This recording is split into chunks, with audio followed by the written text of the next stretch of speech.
Hello दोस्तों, आज हम बात करने वाले हैं एक ऐसे कॉन्स्टिट्यूशनल अमेंडमेंट की जिसने Indian property laws, ज़मींदारी abolition, compensation rules और राइट टू प्रॉपर्टी के कंसेप्ट को हमेशा के लिए बदल दिया।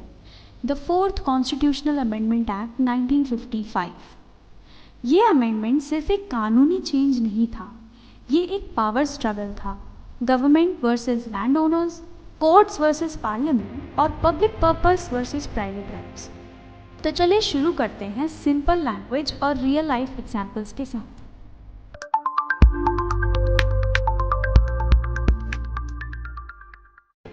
तो सबसे पहले समझते हैं कि इस अमेंडमेंट की ज़रूरत क्या पड़ी।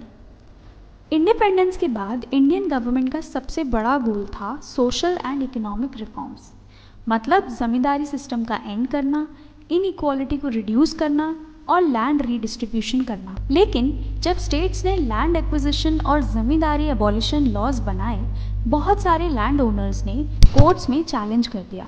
उनका कहना था कि ये laws right to property violate करते हैं, कॉम्पनसेशन फेयर नहीं देते और स्टेट की पावर्स अनलिमिटेड नहीं हो सकती। इसीलिए पार्लियामेंट ने पहले फर्स्ट अमेंडमेंट एक्ट 1951 पास किया।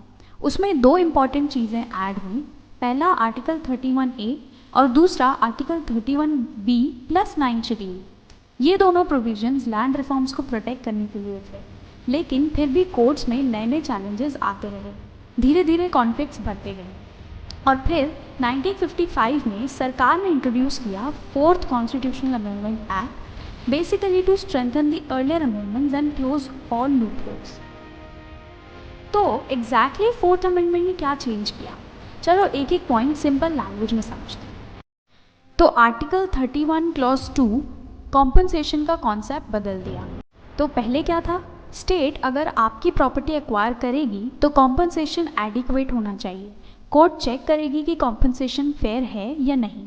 गवर्नमेंट को ये प्रॉब्लमेटिक लगता था क्योंकि कोर्ट्स बार बार स्टेट लॉस को स्ट्राइक डाउन कर देती थी।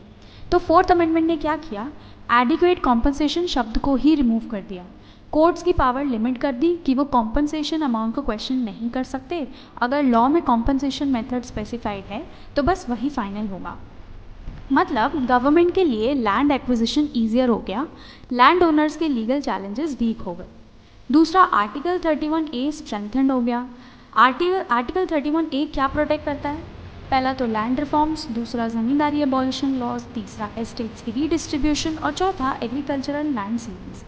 तो फोर्थ अमेंडमेंट ने क्लैरिफाई किया कि चाहे आपको डायरेक्ट लॉस हो या इनडायरेक्ट, जब तक लॉ आर्टिकल 31A के अंदर प्रोटेक्टेड है, कोर्ट से उसको चैलेंज नहीं किया जा सकता।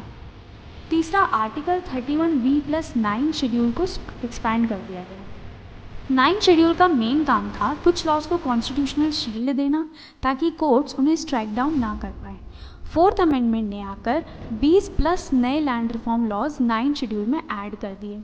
ये एक लार्ज स्केल आर्मर था, स्पेशली स्टेट्स के लिए, जिससे लैंड रीडिस्ट्रीब्यूशन का नेशनल प्लान डिले ना हो।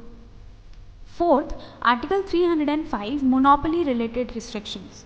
आर्टिकल 305 इंश्योर करता है कि existing monopolies, specially state monopolies, impact ना हो। फोर्थ अमेंडमेंट ने क्लैरिफाई किया कि पार्लियामेंट और स्टेट्स दोनों ऐसे लॉज बना सकते हैं जो ट्रेड या बिजनेस में रीजनेबल रिस्ट्रिक्शंस लगाएं। ये restrictive laws article 19 clause 1 sub clause G में चैलेंज नहीं किए जा सकते। तो ये अमेंडमेंट इतना कॉन्ट्रोवर्शियल क्यों था? बिल्कुल कॉन्ट्रोवर्शियल था और काफ़ी बड़ा कॉन्ट्रोवर्सी थी इसमें। सबसे पहला रीज़न था लैंड ओनर्स फील कर रहे थे कि उनका right to property almost meaningless हो गया। गवर्नमेंट जो कॉम्पनसेशन दे बस वही फाइनल था और कोर्ट इसको चेक भी नहीं कर सकता। दूसरा रीज़न था जुडिशियल रिव्यू, जो कॉन्स्टिट्यूशन का बेसिक फीचर माना जाता है, उसको 9 शेड्यूल से वीकन किया गया। और तीसरा रीज़न था पावर इम्बैलेंस, पार्लियामेंट जुडिशरी से बड़ी हो गई थी तो फियर था कि फ्यूचर में मिसयूज़ हो सकता है।